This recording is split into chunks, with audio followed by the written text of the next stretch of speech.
quanto mais você fala sobre ciência, quanto mais você se comunica a ciência e tenta simplificar, inclusive, a ciência para comunicar para a população em geral, maior vai ficando essa responsabilidade. Olá, pessoal, sejam bem-vindos a mais um episódio do Médico de Quê? Hoje é o episódio 65. Eu sou Ana Gandolfi. Eu sou Raquel Teixeira. Esse é o Médico de Quê? O seu podcast de carreiras médicas. E outras cositas más.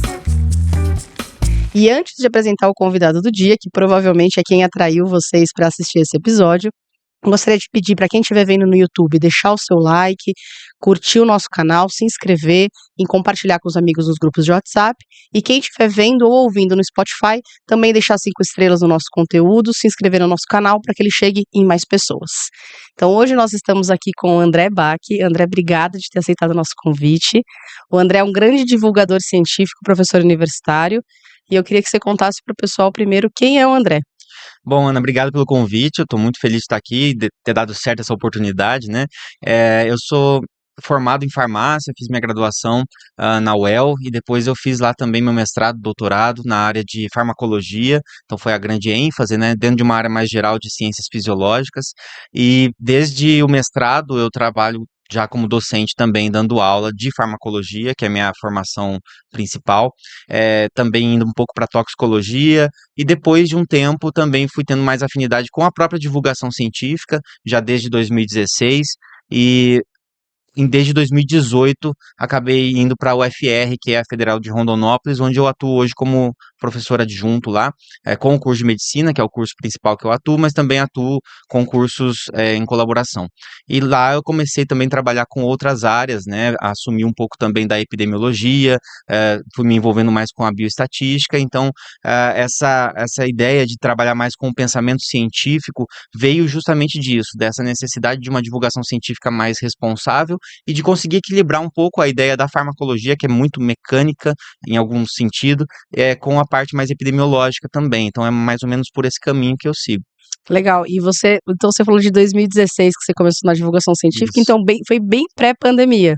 Foi né? antes. Porque assim, o boom de divulgadores científicos foi na pandemia, né? Exato, e foi junto com o SciCast, né? Eu tenho um carinho enorme pelo SciCast, que é um podcast de ciência de várias áreas, e eles me convidaram para integrar, né, a área da saúde lá com eles, e foi uma experiência muito legal, assim, me ajudou a perceber um pouco de como funciona essa comunicação com o público geral, e na época, justamente por ser pré-pandemia, talvez o enfoque maior fosse o de mostrar como que a ciência é interessante, como que a ciência ela é até muitas vezes divertida de se aprender, de você ter uma visão assim entusiasmada com a ciência, né? Quando chegou a pandemia, de certa forma a gente teve também que mostrar um outro lado, né? Um lado um pouco mais sério, mais cético, né, da ciência, para a gente poder ter mais ferramentas aí para lidar com toda a loucura que estava acontecendo, né, em relação à área da saúde também dentro da pandemia. Sim, as fake news e mesmo as informações meio desencontradas, né? Exatamente. Eu me lembro muito na época da pandemia que milhares de mensagens de WhatsApp e tudo mais. Isso. E eu me lembro, eu nem sei se eu já contei isso em algum episódio, mas acho que não. Que eu vi uma mensagem de uma colega médica, era num grupo enorme, então eu não lembro nem quem era, porque eu acho que eu não a conhecia.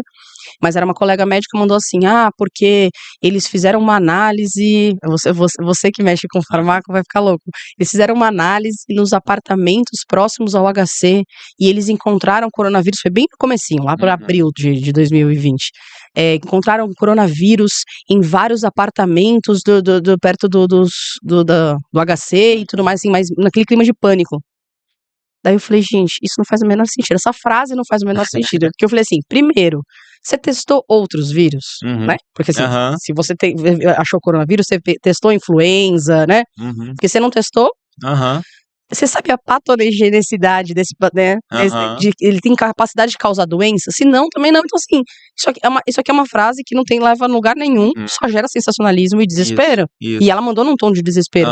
E daí que eu lembro dessa frase, porque eu lembro que foi aí que começou uma sequência absurda, uma enxurrada de informações desencontradas, de pânico, e que daí, eu lembro que na época me assustou, assim. Sim, sim. Eu também notei isso e muita coisa relacionada ao uso de medicamentos, automedicação das pessoas, tentando de alguma forma achar que isso resolveria, né, o problema. E por estar na área da farmácia e trabalhar com isso, com farmacologia, muita gente começou a me perguntar mais diretamente também. Ah, tá. E aí eu não usava minhas redes sociais para divulgação científica, eu divulgava assim via podcast, outras formas de Ah, divulgação. nessa época a sua rede social não era até Não, eu pensando tinha lá nisso. um Instagram padrãozão, postava uma coisa ou outra, né, igual a postar uma comida, né, uma coisa assim, uma viagem, e aí como começou a surgir muitas perguntas semelhantes, eu falei, bom, talvez eu possa usar o Instagram, porque as pessoas que estão me perguntando são pessoas que me seguem, que são amigos, né, Sim. pessoas conhecidas, alunos, então eu já vou usar de uma vez, eu vou fazer uma live aqui para explicar algumas coisas, e aí que começou a ter mais pessoas interessadas também nesse conteúdo um pouquinho mais pessoal, né, e aí que eu falei, bom, talvez então eu possa também usar o Instagram como uma ferramenta de divulgação científica, e aí foi também que eu passei a usar como, né, talvez hoje a principal forma que eu uso para me comunicar com o público. Não, e o seu Instagram é um sucesso, né, na verdade, assim, Obrigado. eu realmente adoro, acho que eu recomendo pra todo mundo. E conta pra mim, o que eu queria saber é o seguinte, como que a ciência entrou na sua vida? Você tem histórico na família, né, de alguém que Uhum. já era ligado? Porque o que eu vejo, e eu quero saber sua opinião nesse sentido, é que a formação, às vezes, nossa de criança, de escola, ela é pouco científica, né? Ela é uma ciência muito conteudista, né? Você Isso. tem conteúdos que você precisa saber, mas é para passar em provas e para passar no vestibular, principalmente, mas não necessariamente ela explica esse pensamento científico, Isso. né? O método, como que a gente chega naquela informação.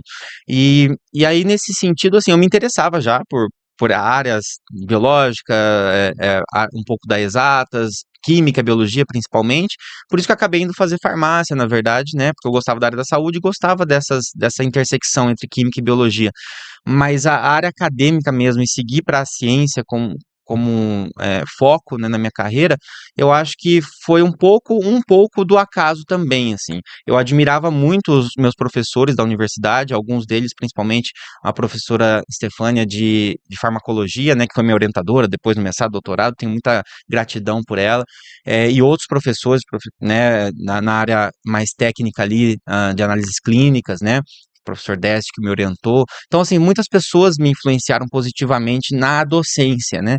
E aí eu percebi que se eu quisesse ser docente, eu também teria que ser, de certa forma, pesquisador, assim, se eu quisesse trabalhar realmente na universidade, com docência e com pesquisa. Então, eu comecei a ter um certo enfoque nisso. No meio do curso, me balancei um pouco, achei que talvez não fosse para mim, que talvez eu não tivesse a didática, aquela coisa. A gente sempre acha também que é uma coisa que uma pessoa ela tem aquilo nela, né? Essa capacidade intrínseca. Isso. E eu não sentia que eu tinha essa capacidade de me expressar, né? Mas é um treino, né? É um treino. Então, acabou dando certo, assim, no último ano de faculdade, numa conversa de corredor, acabei me inscrevendo no mestrado em farmacologia, passei, entrei no mestrado, e aí fazendo o mestrado eu tive a oportunidade também de passar num teste seletivo como professor de farmacologia.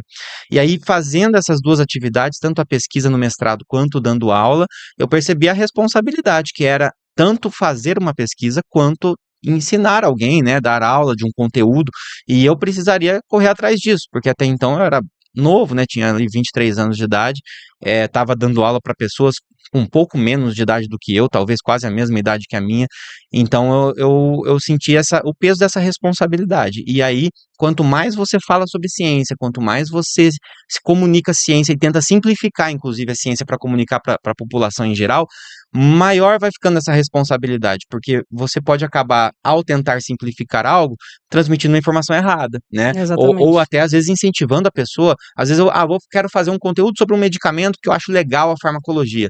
Aí, de repente, esse conteúdo tá legal, mas ele dá a impressão que esse medicamento é uma coisa muito legal de sair usando, e as pessoas querem usar porque ficaram entusiasmadas com o jeito entusiasmado que você falou sobre aquele medicamento. Então, eu comecei a ver que existiam outras coisas que eu precisava prestar atenção, tanto na questão da comunicação, no próprio pensamento científico, de tudo que influencia as nossas tomadas de decisão em saúde, né? E isso foi me aproximando mais um pouco desse conteúdo da epidemiologia, do método científico, e também acabei desembocando um pouco ali na prática baseada em evidência por causa disso também. Legal. E você falou isso, lembrei que assim, eu fiz inclusive iniciação científica na farmacologia, né? Então eu Legal. tinha muito contato com o pessoal da farmacologia, porque é uma área que eu sempre gostei muito. Mas o que eu senti era exatamente o que você falou. A gente às vezes acabava a aula, vários colegas falando, nossa, eu preciso tomar esse remédio. Nossa, eu tenho que isso aqui, isso aqui, isso aqui. Você falava, então assim, é uma responsabilidade muito grande. Eu acho que todos nós temos essa responsabilidade, que a gente lida com o aluno, porque o aluno, ele é altamente sugestionável, né?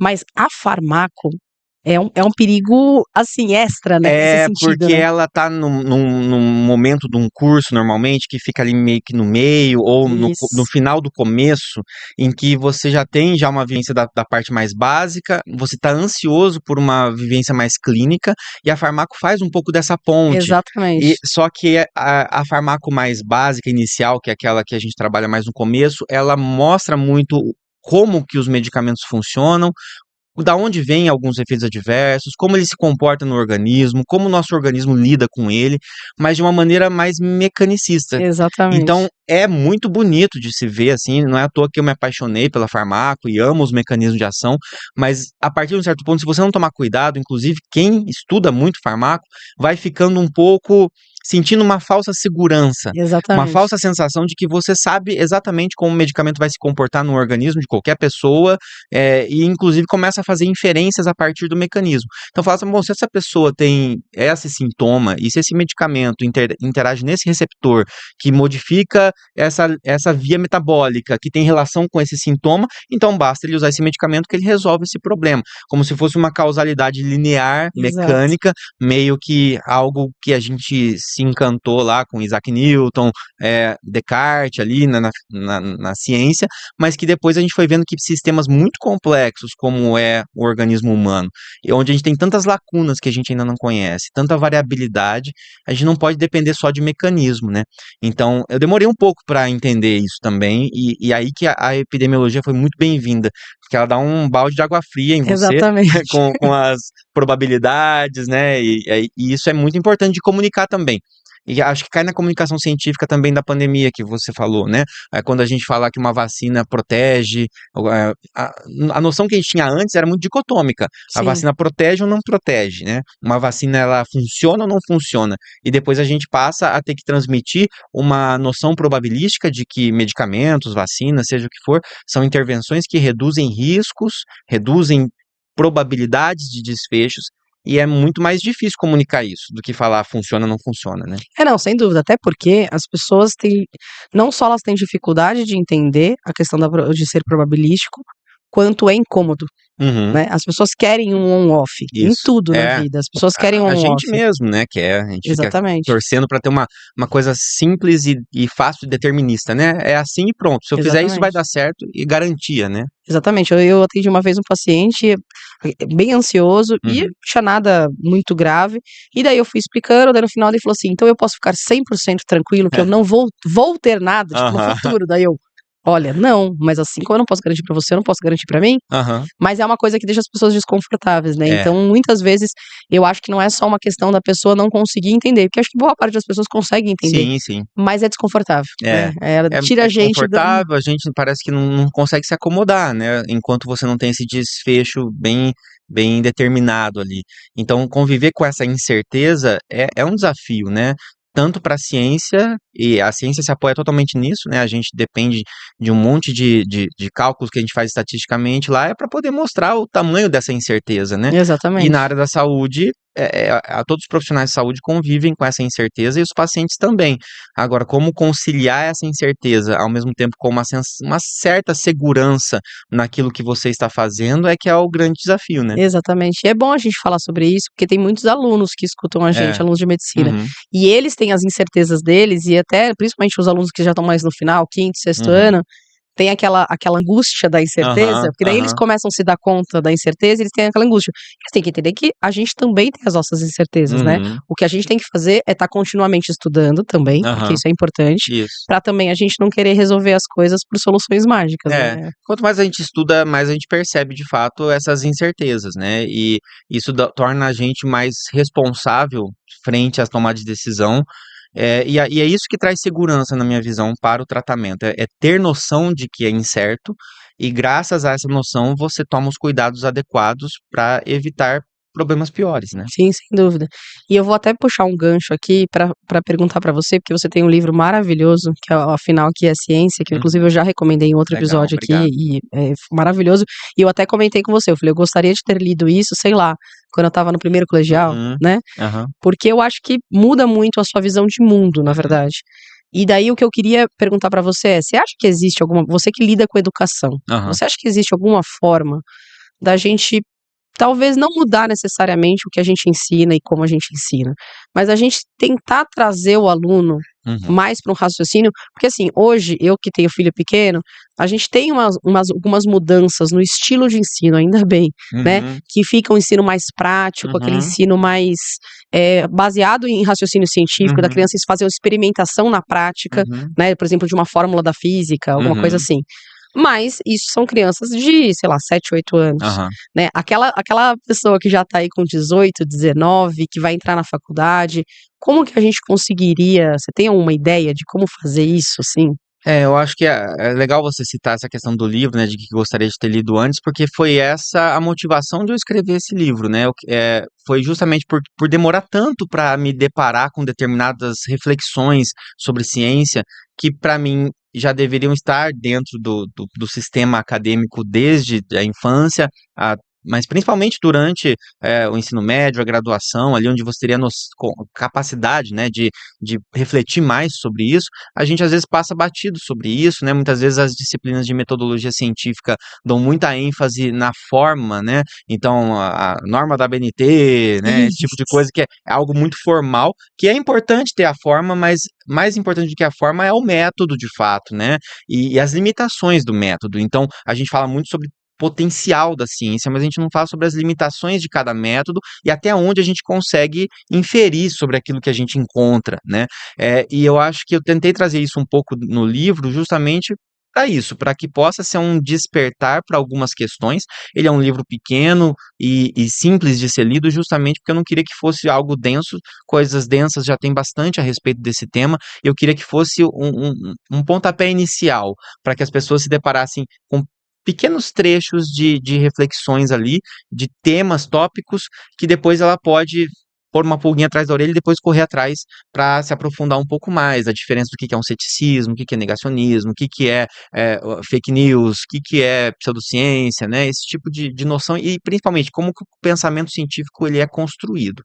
Então, eu acho que é importante isso que você trouxe, dessa contextualização que está tendo um pouco melhor, né, nas aulas, com as crianças e tal, e principalmente a ênfase que tem que ser dada em como a gente obtém o conhecimento que nós temos, e não apenas mostrar o conhecimento que nós temos. Uhum. É sempre interessante a gente notar que até coisas que são caricaturais, quando a gente brinca da Terra plana, né, isso aí é a Terra plana, terraplanismo, é, é bobo, de certa forma, né? Você pensar que alguém vai acreditar na Terra plana, mas se a gente pensar, não é tão simples demonstrar que a Terra não é plana, principalmente se a gente pensar na época em que isso foi afirmado. Porque a gente tem que Exatamente. pensar numa época em que as pessoas acreditavam de fato que a Terra era plana e alguém sugeriu que não era. Como que esse cara que sugere que não é, chegou a essa conclusão? E por que ele estava certo né, que ele não tinha nem telescópio, ele não tinha foguete, não tinha nada. Ele tinha só uns gravetos que ele enfiou lá na areia e viu a posição do Sol, a sombra e tudo mais, e conseguiu medir em locais diferentes e, a partir disso, perceber a distância dessa sombra, que era diferente nos locais diferentes, perceber que existia essa circunferência, entre aspas, né? E calculou, inclusive, o diâmetro naquela época que é Naquela muito época. próximo do que é hoje, né? Então, esse tipo de coisa eu acho que é o que a gente precisa focar, assim, como que a gente chega nessa informação, mais do que a informação em si, porque essa informação ela pode ser substituída, inclusive, no futuro, Sim. justamente caminhando por um método semelhante a esse, né? E quando a gente se depara com informações no mundo, a gente vai receber informações da mesma forma. Uma informação científica ela chega de um jeito, a informação falsa ou pseudocientífica ela chega de maneira muito semelhante, ou às vezes até com apelo emocional muito Melhor. maior. Então, como que eu vou diferenciar uma coisa da outra se eu não entendo o método pelo qual essa informação ela é gerada, né? Então, eu acho que é esse enfoque mais sei lá, mais focado realmente no método, como que as informações científicas elas são geradas, né? E quais são as limitações e incertezas que nós temos. Não, perfeito. Eu acho que também tem um lance que, assim, algumas das descobertas dos grandes, inclusive, cientistas na história, eles descobriram coisas, ou, né, na época, postularam algumas coisas que hoje não são verdade. E eles não deixam de ser grandes cientistas por conta disso, Exato. né? A questão é isso, é a gente entender que a ciência não é um dogma, né? A ciência, na verdade, ela tá o tempo inteiro se modificando e vendo que não, essa explicação aqui, ela já não cabe mais, porque a gente descobriu algum mecanismo, alguma coisa. Eu gosto muito do exemplo do átomo, né? Que a palavra átomo é indivisível, e ele é divisível. Então, assim, né? Sim. Assim, é até um pouco, se você for pensar, é até um pouco de arrogância de quem deu o nome, né? Porque, veja... menor que isso não fica, né? Então, fica. Mas assim, né? Daí você fica até com uma coisa meio anacrônica, mas é por conta disso. E daí, aproveitando que eu falei da arrogância, eu vou aproveitar para te fazer uma pergunta, que assim, eu falei que eu sempre recomendo o seu Instagram, justamente porque você faz uma coisa que eu gosto muito, que é você muito pouco agressivo.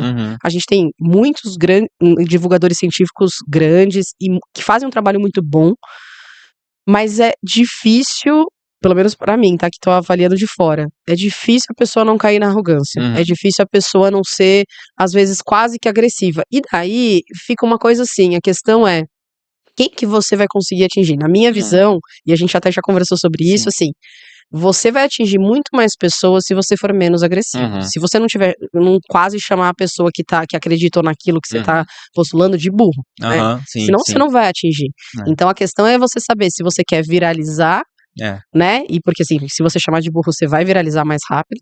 Você quer viralizar ou você quer realmente divulgar a ciência e atingir o maior número de pessoas. Mas eu entendo que é um balanço, para quem faz essa divulgação de ciência, é um balanço difícil de fazer, né? Porque tem hora que as coisas que você vai lá desmistificar é tão absurdo, né? E pra você aquilo já é tão absurdo há tanto tempo que é difícil você ter essa postura. Como que você faz pra ter essa visão?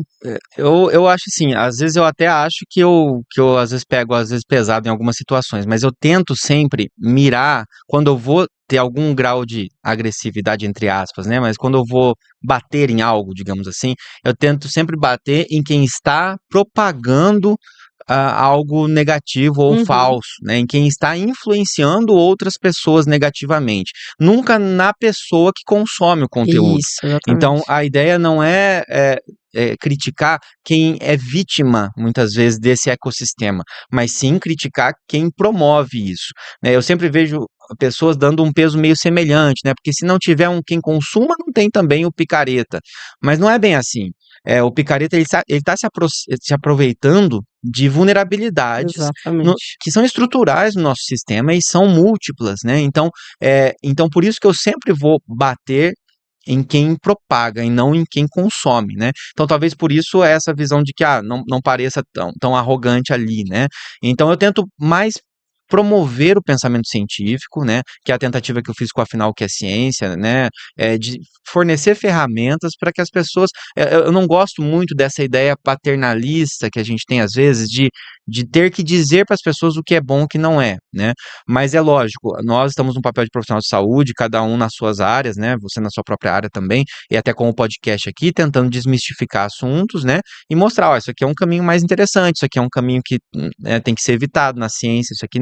Mas seria mais legal ainda se as informações chegassem para as pessoas e elas pudessem olhar e falar assim, isso aqui tá com uma cara de ser uma pilantragem, eu não vou dar ouvidos para isso, porque infelizmente a gente inverteu a ordem das coisas, né? Então hoje em dia as pessoas elas não se dão ao trabalho de provar aquilo que elas estão afirmando e elas encaminham informações, todos nós fazemos isso em maior ou menor medida, sem muitas vezes ter certeza daquilo que a gente está afirmando, né? Sem se certificar. Então a gente encaminha muito no WhatsApp desse jeito, não sei se é verdade, mas na dúvida estou encaminhando. E parece que isso mexe um pouco como se fosse uma preocupação legítima, né?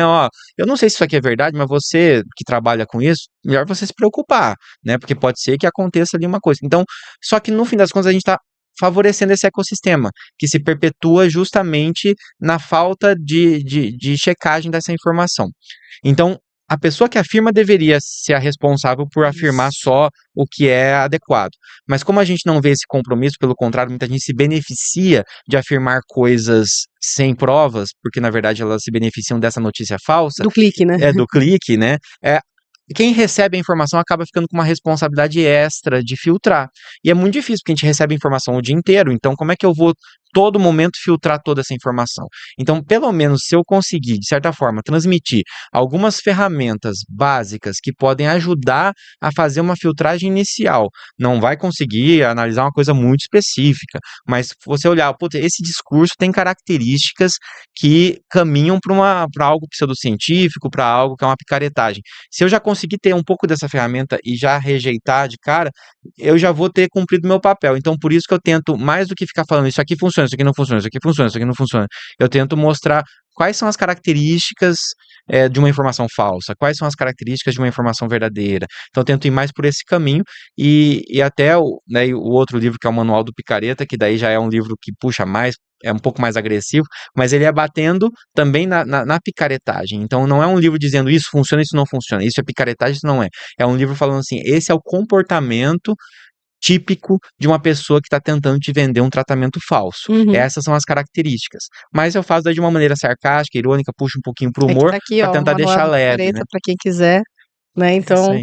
não, e é uma forma de você fazer uma piada, É. mas mostrando um modus operandi que a pessoa vai conseguir reconhecer também em uma série de momentos da vida dela, Isso, né? é assim, é um manual de como ser picareta, mas para você entender, para você não ser, se você for um profissional, e para você não cair na lábia de se você for o paciente, né? E essas coisas estão ficando cada vez mais difíceis, né? Eu não sei se você Uhum. convive muito com médicos e há pessoas da área de saúde variadas, né? Psicólogos, várias Sim, áreas, sim. e também tem os estudantes que você convive muito. Uhum. Mas eu recebo de amigos muito bem formados, muito sérios.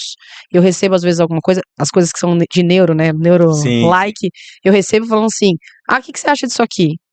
E daí, às vezes, eu falo assim, gente, porque a maioria das vezes não tem a ver com a minha área na neurocirurgia. Uhum. Tem a ver com neurocomportamento, Isso, né? neurociência de modo geral, né? Isso, então assim, não é uma coisa que eu super sou, eu gosto da área, mas não é uma coisa que eu faço. Uhum. Então, mas assim, às vezes eu olho e falo assim, olha, eu não vou te saber refutar tudo, mas não tem cara de ser sério, entendeu? Isso, É isso. mas é isso. É essa noção. Às vezes você não precisa ter a noção exata da área, mas se você perceber elementos que são como se fossem red flags, né? Isso. Opa, levantou um alerta aqui pra mim, isso que ele tá falando. Já é o suficiente, porque você coloca aquilo em stand-by, você já não dá ouvido para aquilo de cara, e daí, em algum momento, você pode se aprofundar para ver se aquilo faz sentido ou não.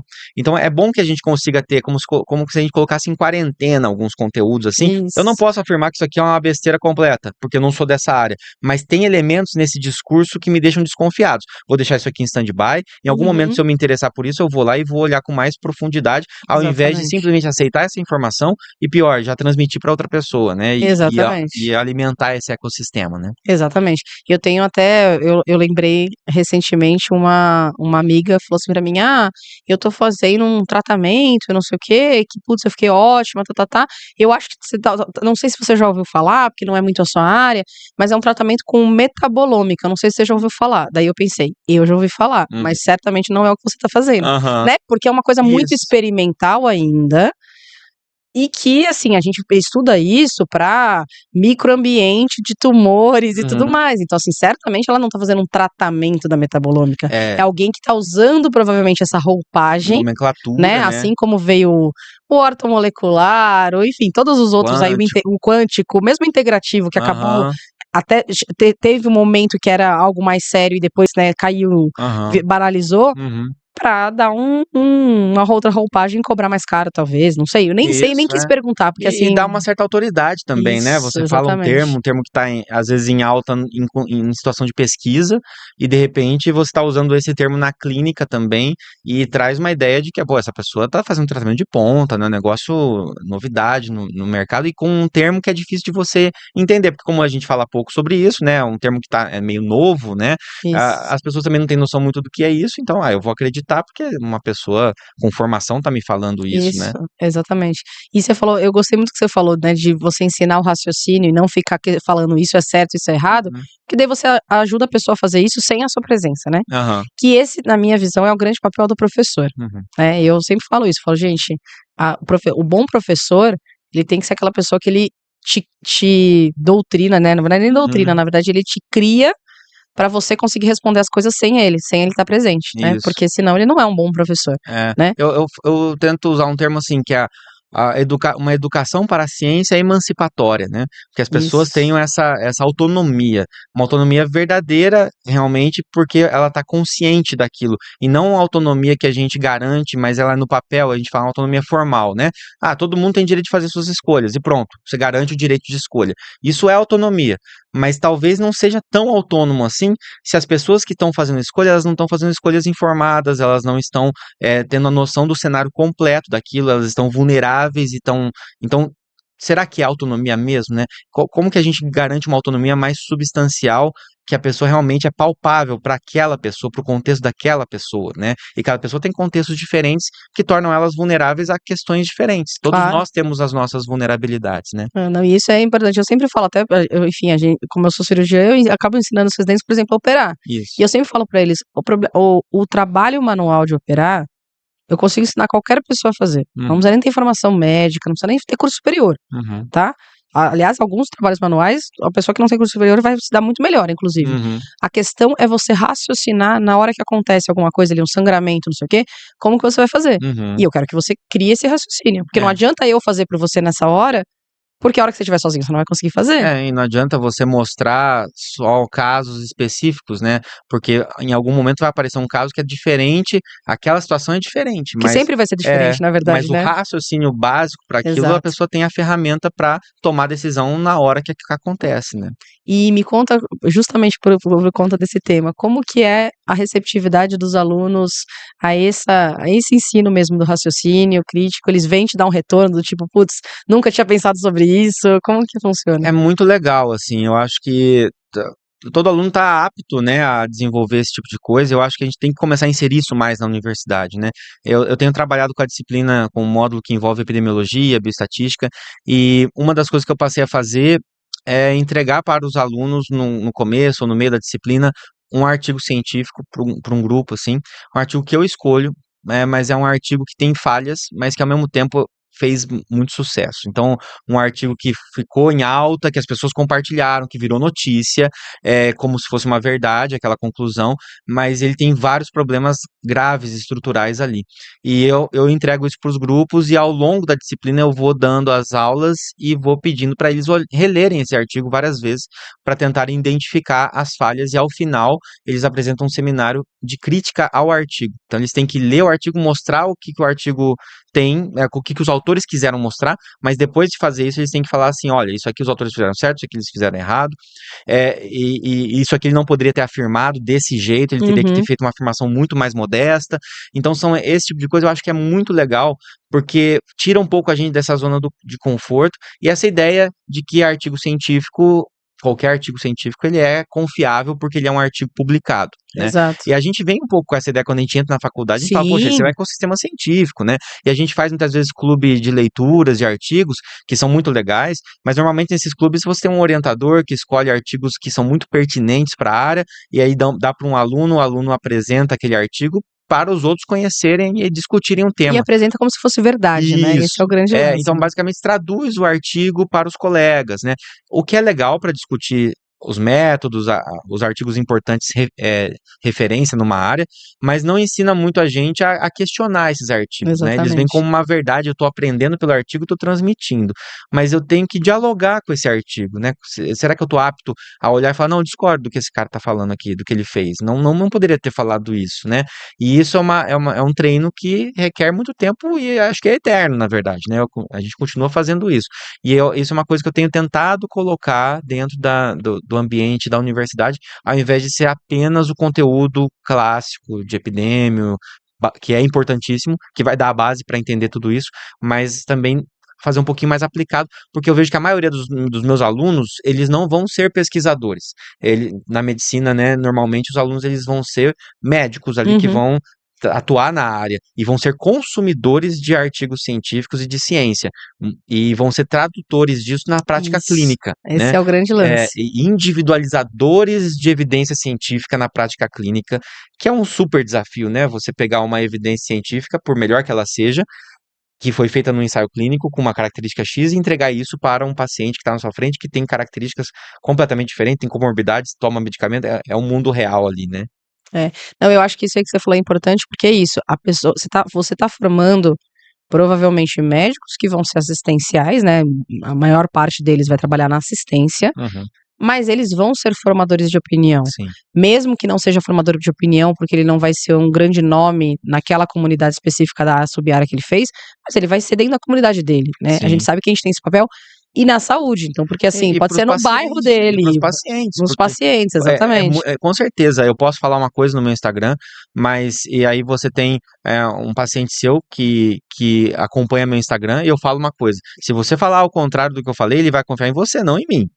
Porque ele está muito mais próximo de você. Se Sim. ele estabeleceu um vínculo, se ele confia em você, o verdadeiro influenciador é aquele que está lá na ponta com o paciente, né? Exatamente. Então, essa pessoa tem que saber consumir a ciência, mas de uma forma crítica, né? Isso. E é uma coisa que eu sempre faço também, eu faço com os residentes, porque os nossos artigos são muito específicos, né, da área, então é Uhum. difícil mais para dar para os alunos. Uhum. Mas eu falo isso para eles, e eu falo, às vezes eu falo, qual que é a crítica do artigo? Daí fica aquele silêncio. Uhum. Eu sempre falo, gente, por quê? Não tem crítica só porque foi publicado no New England, É. só porque esse cara é o cara que mais publica em trauma, não tem crítica. Uhum. E tem, então assim, Sim. que eu acho que essa é a diferença, e eu queria que você falasse um pouquinho, porque uma coisa que eu tenho visto cada vez mais é que na medicina, o pessoal tem estudado muito mais por artigo, Uhum. ou até por plataformas digitais, mas muito mais por artigo do que por livros. E eu acho que tem uma questão aí, que eu acho que tem um lado bom, mas tem um lado ruim, que o artigo, ele tem muito mais o viés do autor, porque o autor, ele sempre puxa no final para aquela conclusão, até para ficar bonito, até para poder ser publicado. Então, É. assim, eu não sei se você vê isso com os alunos, assim, eu tenho visto que cada vez mais eles Vejo. estudam menos por livros, menos por literatura consagrada, digamos É. assim, e vai acabar, peguei essa revisão de escopo, mas... Pois é. Então, acho que as revisões, elas são um pouco perigosas, assim, É. nesse sentido, né? Elas podem, ao mesmo tempo, ser uma coisa muito legal, que pode sintetizar uma área, introduzir um tema, as revisões narrativas e as de escopo também, mas, ao mesmo tempo, ela pode conter bastante viés e com, talvez, menos chancela ainda do que um livro, porque um livro também vai ter uma opinião ali, né, que vai estar sendo mostrado, mas às vezes se é um livro muito clássico ali, tem já um peso ali que ele carrega, né, de manter ali o que está mais consolidado, né, então eu acho que eu diria que existe uma transição, talvez, né, no começo do curso eu acho que é muito importante o estudo pelos livros. Isso, é isso que eu acho Eles também. vão dar esse vocabulário básico, ele vai consolidar aquilo que já está muito mais já conhecido na área e vai dar um piso um pouco mais sólido para você caminhar. Com o passar do tempo no curso, eu acho que aí, quando se depara com problemas clínicos reais, ali você talvez vai ter que buscar artigos que, na verdade, muitos já estão sintetizados em diretrizes, em guidelines, então acho que é muito o entendimento das diretrizes clínicas, nas mais atualizadas, e entender como que essas diretrizes foram feitas, quem foram os artigos que influenciaram essas diretrizes, também para não simplesmente concordar de cara com tudo, mas para entender que tem um olhar mais voltado aí para o artigo, porque vai necessitar de estudos clínicos que são o tempo todo atualizados, então aí você precisa dessa dinâmica de artigo, mas não tanto para consolidar esse conhecimento inicial. Para esse conhecimento inicial, os livros eles são muito importantes, né? E realmente, não só às vezes está indo mais para artigos, como às vezes artigos que não são tão bons, mas que são mais fáceis de serem lidos. Isso. E também muito por videoaula, né, e tal. Isso é uma febre. Que é interessante para você, às vezes, desmistificar, né, algum conteúdo que está muito complexo, muito árido ali, mas que não deveria ficar desacompanhado de um Exatamente. Até livro. porque a gente sabe que o tanto que a gente tem de captação, né, de memória mesmo, do que a gente assiste, é muito pior Ainda do mais que quando a gente assiste 3 vezes, né? Vai usar 3 vezes. Vai usar 3, respondendo mensagem no WhatsApp. Pra ter que vomitar aquilo no dia seguinte, porque tem uma tutoria, alguma coisa assim. E aí, eu acho que assim, a questão também é o seguinte, o artigo, ele é feito normalmente por especialista. É, Então ele parte do pressuposto que uma série de conceitos você já sabe. isso. E daí o cara que às vezes está no primeiro, segundo ano lendo pelo artigo, ele se perde um pouco porque ele começa né, a casa do telhado, né? Ele É, não tem a base para entender o que está sendo discutido ali, porque às vezes o artigo está discutindo um ponto muito específico de determinada doença, por é. exemplo, né? Então é uma Às preocupação vezes que eu você não tenho. sabe nem como é que é a fisiologia que envolve aquele órgão, aquele sistema, daí você já está vendo uma patologia específica que afeta esse sistema. Então, você precisa de fato ir construindo, né, isso e Exatamente. não ter essa pressa, né, nesse momento. Que a gente chama de ciclo básico, que nem deve ser dividido dessa forma, mas esse ciclo inicial, aí, os anos iniciais de um curso, eles são muito importantes para dar esse alicerce, né, para as pessoas, para os alunos, né? Não, sem dúvida. E me conta como foi, assim, quando você foi, né, que você contou que você foi mudando a sua visão de como dar aula, né, toda essa pressão, porque para quem se preocupa com isso, a gente sabe que hoje a gente não seleciona o professor por essas características, né, pela capacidade dele de passar o conhecimento. É, E é uma preocupação que cada um tem, né, individualmente. exato. Mas como que foi a sua influência na universidade, com os outros colegas professores, se vocês conseguiram montar, sabe? Porque a gente às vezes causa uma influência positiva e tem professores que influenciam a gente também, né? Uhum. Eu acho que a gente passou por uma trocas muito positivas, assim, quando você chega numa universidade, você tem já um sistema que está implementado ali, né? Você, na verdade, chega para entender como você pode colaborar com aquilo que está acontecendo, Sim. né? Do jeito que já está andando, né? Mas recentemente a gente passou por um processo de reformulação de projeto pedagógico de curso, que é um momento muito rico para isso, né? Porque é um momento em que você abre para discussões de o que está funcionando no que a gente está fazendo, o que não está funcionando, o que deveria ser mudado, o que não deveria ser mudado, e você vê daí muitas opiniões divergentes, né? Porque aí você tem conflitos de visões, e todo mundo tem uma visão limitada sobre a sua área, né? Todos nós temos. Claro. Então, e a gente quer dar ênfase e fazer o melhor na própria área, mas ao mesmo tempo você tem uma carga horária total de um curso que não permite tudo aquilo, tem limitações, e aí às vezes vira até às vezes um cabo de guerra, não, isso aqui tem que estar muito mais ênfase aqui na clínica, não, isso aqui tá faltando na base, e fica um pouco dessa coisa, né? É difícil às vezes a gente conciliar, mas é interessante, porque é um processo de muito crescimento e de troca, né? Então eu acho que a, a- pude, dentro da área de farmacologia e da epidemia, eu acho que eu pude dar contribuições, né, de como melhorar algumas dessas ferramentas, de como ajustar, assim como recebi sugestões de outros docentes nas próprias emendas que eu estava um pouco mais responsável, e tivemos a felicidade aí de poder colocar como disciplina curricular a disciplina de medicina baseada em evidências, que é Ah, uma legal. disciplina que não tinha, né, e que eu sei também, né, a gente sabe que não é o suficiente, né, para que uma pessoa, fiz a disciplina, então agora eu faço uma prática baseada em evidência. Ela depende principalmente se isso vai ser feito na prática ali, quando o aluno estiver no internato, estiver com seus orientadores, olhando ali uma prática de fato, baseada em Sim, evidência sem na dúvida. prática, né? Mas se ele já tiver algumas ferramentas antes, isso ajuda, porque antes eu estava fazendo isso junto com a epidêmio, e agora a gente tem um momento de epidêmio, um momento de prática baseada em evidência um pouco mais para frente, com os alunos mais maduros ali. Então, e esse tipo de reflexão acho que tem sido enriquecedor. Tenho sempre uma boa recepção ali dos colegas, né? Tensões, assim, né? De visões de como deve ser, isso acaba acontecendo, né? Quanto Mas mais nichado a gente vai ficando, a gente acaba, às é, vezes, ficando um pouco cego pro é, restante, né? É e eu acho natural. que, assim, me ajudou muito ter, ao mesmo tempo, um pé na farmácia e um pé na epidemia, assim, me ajudou muito.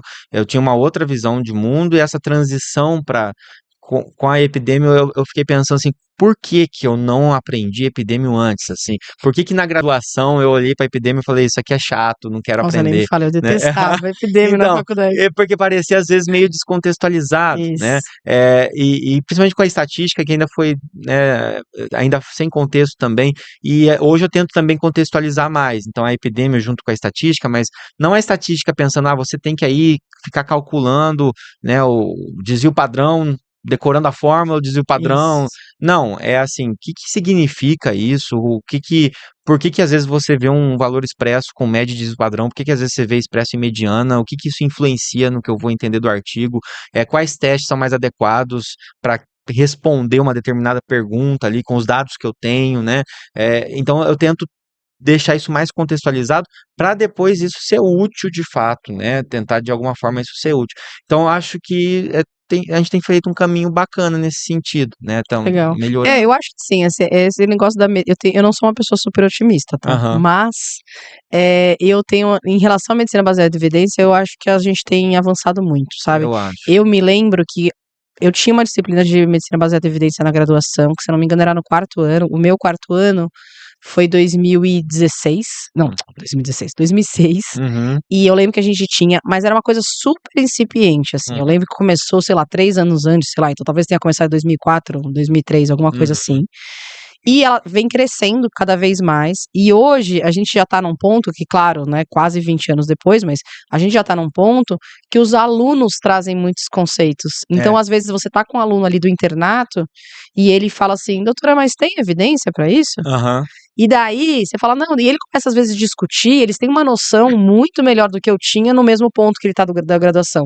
Então eu vejo com bons olhos, Isso é verdade. porque aquele cuidado de base, que você, sabe aquele negócio que a gente fala de, pega a criança e faz educação no trânsito pra criança e que ela vai ensinar o pai? É exatamente isso. Você vê que eles dão uma demanda pra gente, que a gente que tá ali, né, E que eu não dava essa demanda para os meus professores. Isso, Então, assim, exato. eu faço muito essa comparação. Eu falo, nossa, no 3º ano de faculdade, eu estava aceitando determinadas informações como verdadeiras Exatamente. no curso, sem questionar, e eu vejo hoje os alunos questionando. Então, eu falo, a gente teve uma evolução.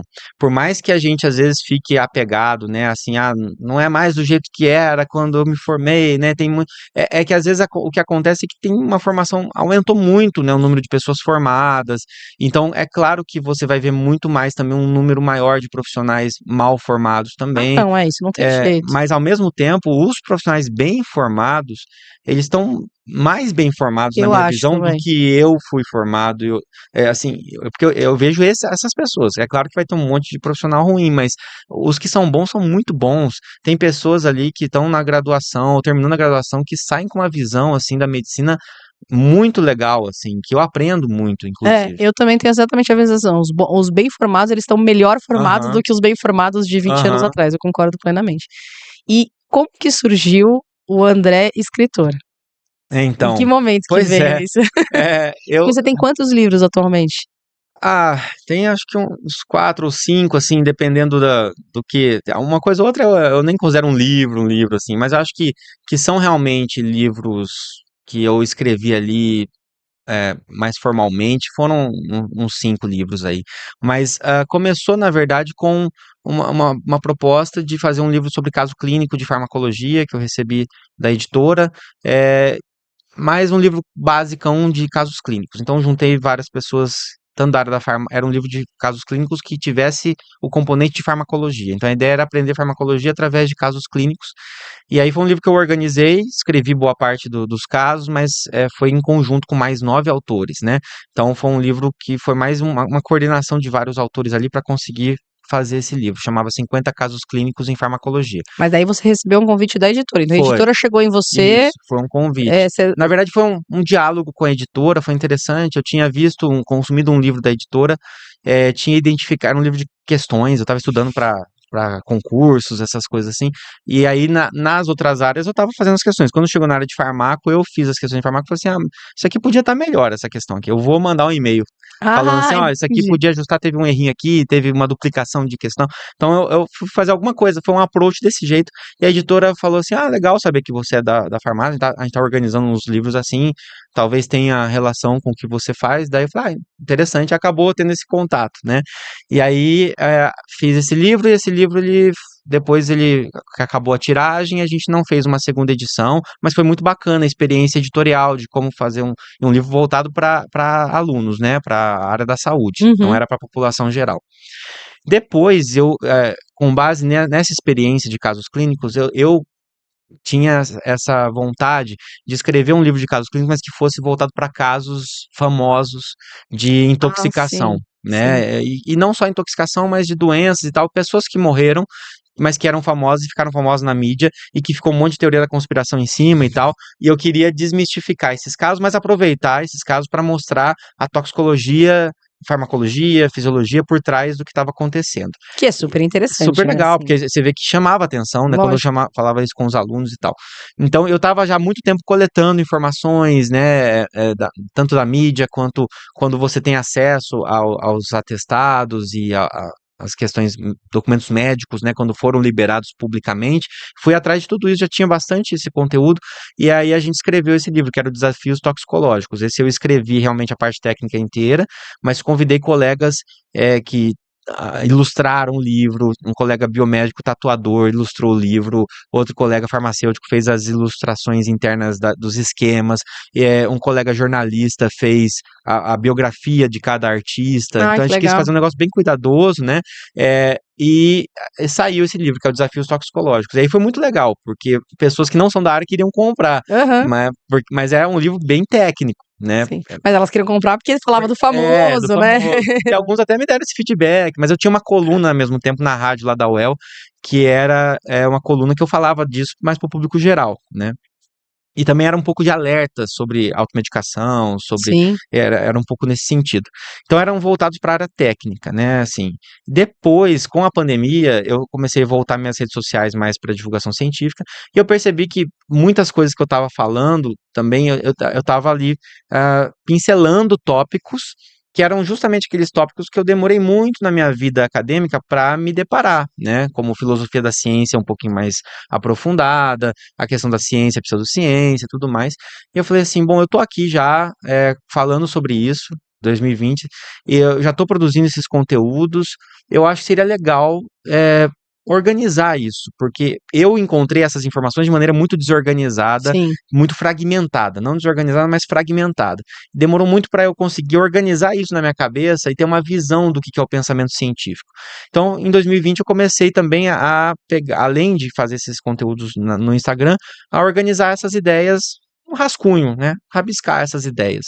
E aí, depois, quando foi por volta de 2023, ali, eu estava já com essa ideia mais consolidada, e aí em 2023 mesmo, eu entrei em contato, submeti eu tinha visto que a editora Contexto estava publicando mais livros voltados para divulgação científica, já tinha um livro muito bacana do Ronaldo Pilati, Ciência e Pseudociência, que eu tinha lido, eu tinha adorado, a Natália Pasternak tinha publicado Ciência no Cotidiano, que era um livro bem bacana também de introdução à ciência, e eu falei assim, bom, vou submeter e vou ver o que eles acham, né? A ideia era ser um livro sobre as bases do pensamento científico. Não foi com esse nome que a gente publicou, mas o tema central é esse, são as bases do pensamento científico. E aí eles acabaram achando interessante a ideia, me deram algumas sugestões muito interessantes, e a gente acabou publicando esse livro, né? Legal. Não, eu acho legal você falar isso aí, porque às vezes o Instagram, por exemplo, me incomoda um pouco, que eu acho que a profundidade às vezes é de um pires, né? Em algumas coisas. Porque assim, tem que fazer um vídeo de 3 minutos. Eu falo, gente, eu não consigo explicar nada em 3 minutos. Quer dizer, até consigo, mas o grau de mesma dificuldade. Assim, você simplifica, e entra naquilo que você falou lá no começo, às vezes você simplifica tanto que você fala, tá quase errado, de tanto que eu simplifiquei. Hoje eu colaboro com questão de ciência justamente por isso, porque no blog, lá no site, eu consigo escrever com mais profundidade.